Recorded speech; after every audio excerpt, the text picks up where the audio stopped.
Hello everyone, welcome to dynamic study. तो आज की क्लास में हम डिस्कस करने वाले हैं current affairs related to people and environment और ये आपकी क्लास 2 है।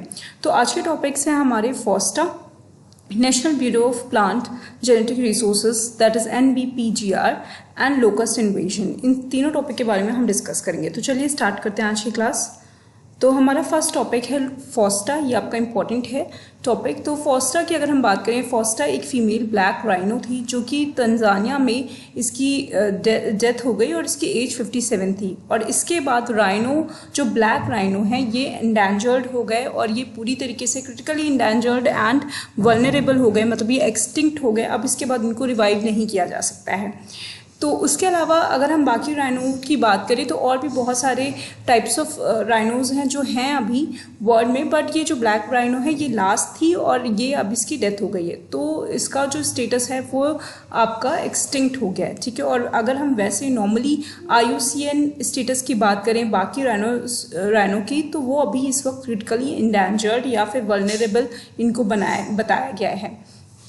तो इसमें आप यहाँ पर देखिए, यहाँ पे स्टेटस दिया हुआ है।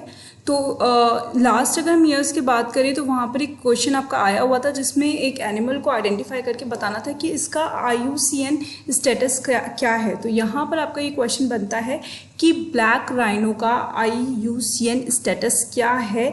तो यहाँ पर आपका राइट आंसर हो जाएगा एक्सटिंक्ट या फिर वल्नरेबल। अगर आपका एक्सटिंक्ट ऑप्शन में दिया हुआ है तो राइट आंसर एक्सटिंक्ट होगा, अगर वल्नरेबल दिया हुआ है तो राइट आंसर आपका वल्नरेबल होगा।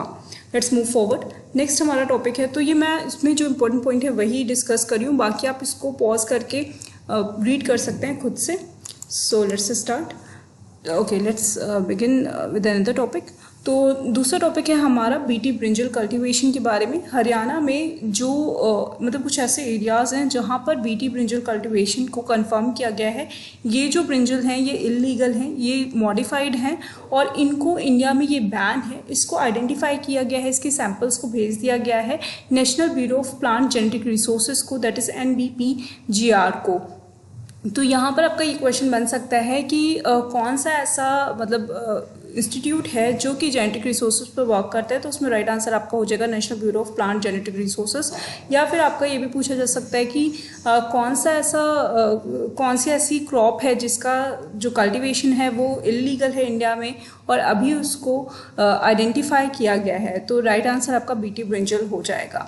तो इंडिया में ये पूरी तरीके से ये आपका इलीगल है, इसको पूरी तरीके से रोका गया है। और क्यों रोका गया है, इसका रीज़न ये है कि ये जो मॉडिफाइड होती हैं, जिनको जेनेटिकली मॉडिफाई किया जाता है, इनमें कुछ टॉक्सिन्स होते हैं और अगर वो जो कंट्रीज़ हैं वो उनको लगता है कि टॉक्सिक लेवल उनके सिटीजन्स के लिए नहीं अवेलेबल सही है तो वो उनको बैन कर देते हैं।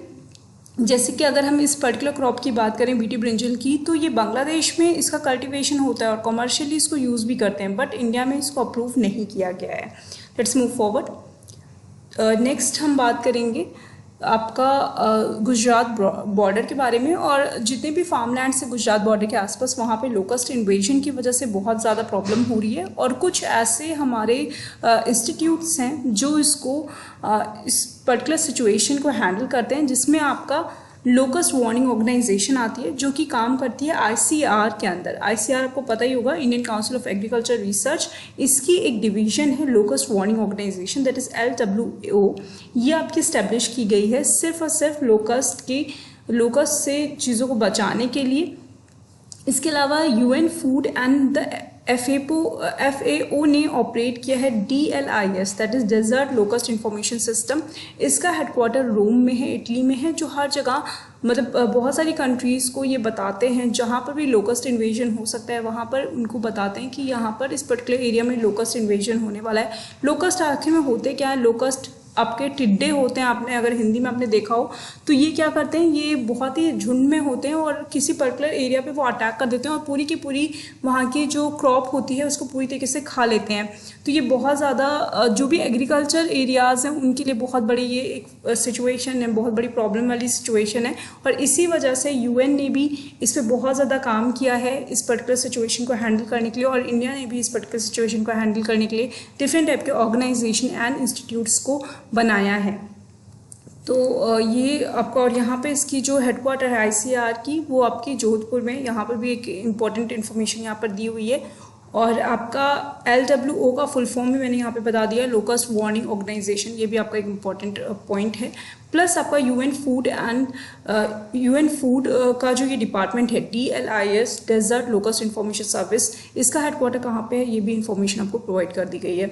इसके अलावा आप वीडियो को पॉज करके भी स्लाइड को रीड आउट कर सकते हैं। मैंने सिर्फ वो चीज़ आपको बताई है जितना आपका एग्जाम में पूछा जा सकता है। Thank you so much, keep on watching and keep on learning.